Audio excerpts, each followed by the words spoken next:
sudah menyempatkan hadir pada kegiatan kami ini. Mohon maaf mengganggu waktunya. Kami di sini untuk melaksanakan tugas mata kuliah yaitu isu strategis, yang dimana kami melakukan kampanye tentang K3. Nah, mahasiswa tugas ungkap di sini mau menjalankan penyuluhan. Nah, penyuluhan di sini itu tentang K3. Dari teman-teman sekalian ada yang tahu nggak sih K3 itu apa? Mungkin untuk K3 itu singkatan dari kesehatan keselamatan kerja. Jadi dimanapun kita berada, K3 itu sangat penting, apalagi salah satunya di tempat ini, di tempat laundry. Pasti setiap pekerjaan itu ada aturannya. Nah, kalau kita bekerja sembarangan, bisa-bisa kita kan celaka gitu ya. Nah, terus sebelum masuk ke materi nih, mau tanya dulu kira-kira apa sih resiko kecelakaan? Ada kejadian kecelakaan yang skalanya besar enggak? belum ada Jangan ya.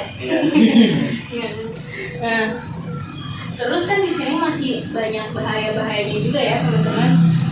Kayak di lab ini mungkin sama kita mau dijelasin sedikit ya tentang K3 itu. K3 itu singkatan dari keselamatan dan kesehatan kerja, yaitu upaya yang dilakukan untuk menciptakan lingkungan kerja yang aman, sehat, dan bebas dari resiko kecelakaan maupun penyakit akibat kerja. Nah, tujuan K3 itu adalah melindungi pekerja agar terhindar dari bahaya di tempat kerja. Nah, mungkin di sini ada beberapa risiko kerja di laundry yang kita cari tahu ya. Yang pertama, K3 itu singkatan dari keselamatan dan kesehatan kerja, yaitu upaya yang dilakukan untuk menciptakan lingkungan kerja yang aman, sehat, dan bebas dari resiko kecelakaan maupun penyakit akibat kerja. Nah, tujuan K3 itu adalah melindungi pekerja agar terhindar dari bahaya di tempat kerja. Resiko kecelakaan yang pernah atau berpotensi kecelakaan di tempat laundry gitu. Gimana? Kebakaran. Kenapa kebakarannya? gas bocor. Ada lagi nggak kira-kira? Karena kan kakak-kakak nih yang ngalamin kerja di sini, pernah nggak sih kecelakaan hal kecil pun juga nggak apa-apa gitu? Kesetrum kabel. Ya.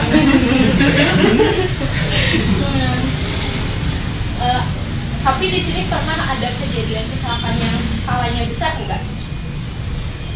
Belum ada Jangan ya.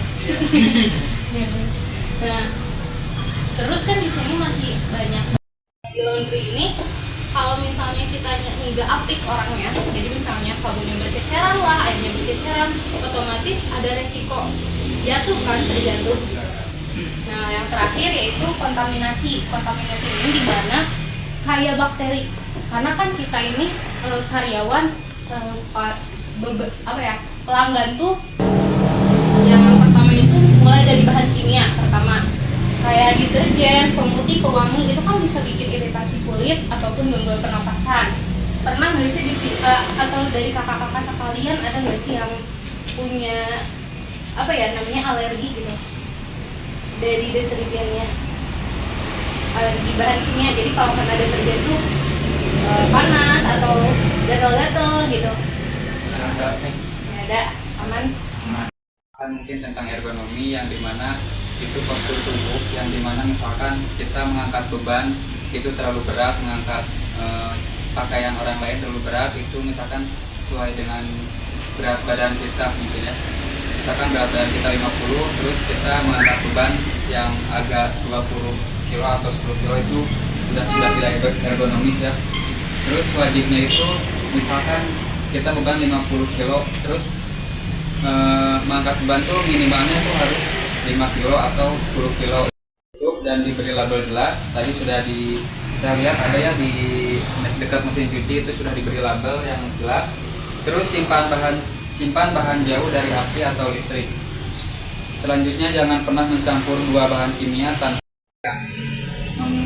mengefektifkan buat pernapasan juga ya. Terus selanjutnya nomor 2 nya ada atur cara kerja yang aman. angkat beban dengan posisi yang benar ya. Ini yang tadi yang ergonomis itu sudah dijelaskan. Terus di sini jangan kerja terlalu lama tanpa istirahat. Apa yang kita sampaikan bisa dimengerti, bisa diterapkan juga buat kakak kalian. Terima kasih atas perhatiannya. Mohon maaf bila masih banyak kekurangan dari kita semua. Wassalamualaikum warahmatullahi wabarakatuh. Waalaikumsalam warahmatullahi wabarakatuh.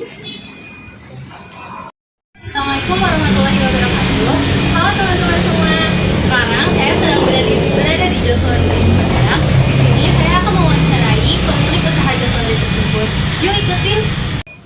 Baik Bapak, saya akan sedikit bertanya tentang usaha Jos Laundry ini. Sedikit yang ke satu, kapan usaha laundry ini dimulai? Baik, untuk usaha ini berdiri dari 2025 bulan Juli, jadi udah 5 tahun ke belakang. Terus kenapa dinamain dengan Jos Laundry? Nama tersebut itu ada singkatannya teh dari Jos Laundry itu jaringan orang sore dan soreha. Terus apa saja tantangan awal yang Bapak hadapi saat memiliki usaha Jos Laundry ini?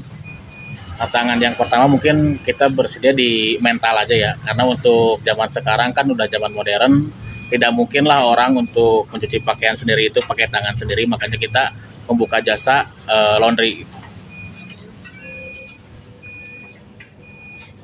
Apa saja sih jenis layanan yang ditawarkan oleh laundry ini? Baik, untuk laundry ini kita bisa cuci pakaian pribadi, kantoran, ataupun perhotelan juga kita terima. Kalau sistem kerja harian di laundry ini gimana? Nah, baik untuk sistem kerja itu kita terbagi di 8 jam kerja. Jadi hitungannya sampai terbentuk 2 shift. Kalau jumlah semua karyawan yang di sini ada berapa? Untuk jumlah semua di sini ada 6 orang. Jadi satu shift itu 3 orang. Kalau peralatan sama mesinnya yang digunakan itu masih dalam operasinya apa? Untuk mesin kita udah ngikuti standar operasional di laundry, berikut dari kapasitas mesin ataupun dari mesin cuci, gosok setrikaan uap ataupun mesin pengering kita udah siapkan semua. Selanjutnya, apakah pernah terjadi kecelakaan kerja di laundry ini? Jika ada, bisa diceritakan bagaimana? Terus bagaimana penanganannya? Baik, terima kasih atas pertanyaan yang sangat bagus. Untuk saat ini kita alhamdulillah tidak, maksudnya belum pernah terjadi kecelakaan yang sangat fatal gitu ya. Karena sebelum operasional kita menyiapkan dulu mesinnya, dicek dulu sebelum dipakai. Jadi jangan sampai saat kita operasional ada kendala. Terus seberapa sering dilakukan pemeriksaan terhadap mesin-mesin ini sama Baik, listriknya? untuk mesin kita estimasi itu 1 minggu sekali untuk melakukan pembersihan gitu. Kalau untuk listrik ya kurang lebih dalam 1 bulan kita habis 1.200.000. Kalau jadwal rutin untuk pemeliharaan peralatan kerjanya itu bagaimana? Setiap hari setelah closingan ataupun misalkan setelah opershift gitu. Terus apakah ada fasilitas kesehatan sederhana atau kerjasama dengan layanan kesehatan terdekat? Baik, untuk saat itu kita masih sistem jasa penawaran ya untuk kerjasama seperti itu, tapi udah ada sebagian juga yang masuk. Baik.